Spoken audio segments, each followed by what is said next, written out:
Hey everybody, welcome into Clearing the Benches. This will be episode number 5 of our 9-episode series in which we're giving you the NHL's top 10 players from every decade, beginning in the 1940s and going all the way through current times. So go ahead, hit your subscribe button, make sure you don't miss out on any of these videos, and let's get started. Well, the 1980s were a time when every scoring record in the NHL was starting to fall.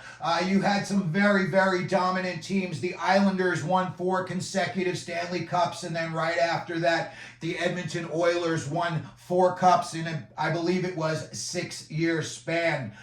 When you look at the numbers, Wayne Gretzky put up in just the 1980s alone 1,842 points. I'm pretty sure that's pretty much right around where Jaromir Jagr had for his entire NHL career.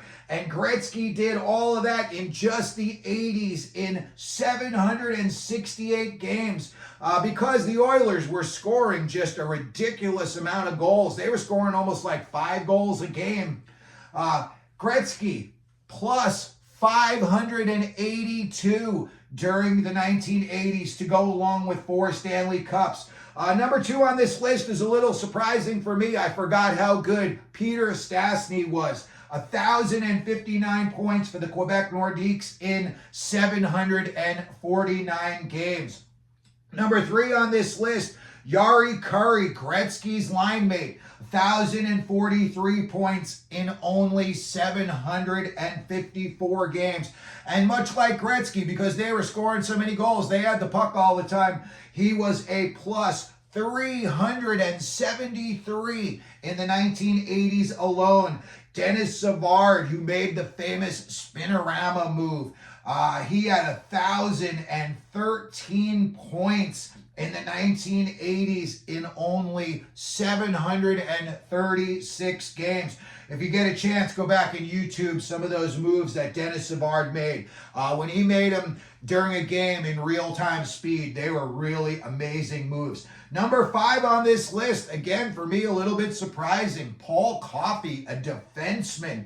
And the fact that he outscored Mark Messier during the 1980s is just astounding to me. Paul Coffey came in with 952 points in 733 games, and he led the 1980s Busy Boy Club with 1,076 penalty minutes. So Paul Coffey was all over the score sheet every night for the Oilers. And in a surprise, Mark Messier had less points than Coffey did during the 1980s, and he had 937 points in 723 games, part of the Busy Boy Club, 970 penalty minutes, and he won 5 Stanley Cups during the 1980s.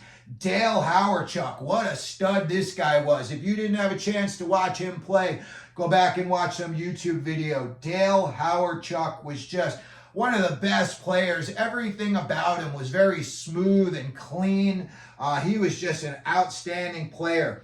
929 points in the 80s in just 713 games. Michel Goulet, Quebec Nordiques and Chicago Blackhawks, 897 points scored in 744 NHL games.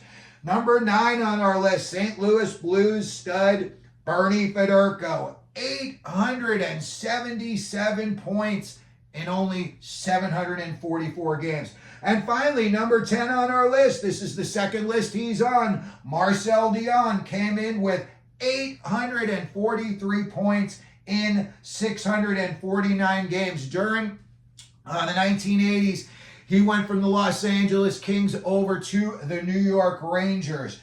Some other big names on this list that did not make our top 10. You got, Brian Trottier and Mike Bossy of the New York Islanders, who won 4 Stanley Cups.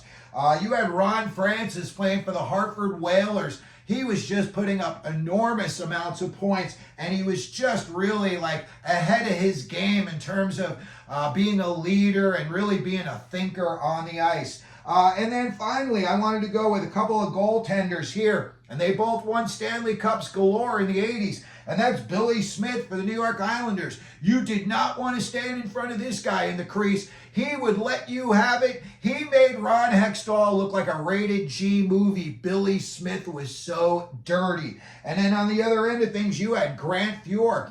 This guy could play every game, every season, his entire career and never miss a beat. He was in incredible, incredible shape, and he won 4 Stanley Cups with the Oilers in the 1980s. So that's going to do it for our list today. Let me know if you think there's some names that should be on this list that aren't. If you could, please hit the like button. Don't forget to subscribe. And as we always do here at Clearing the Benches, let them know you're out there.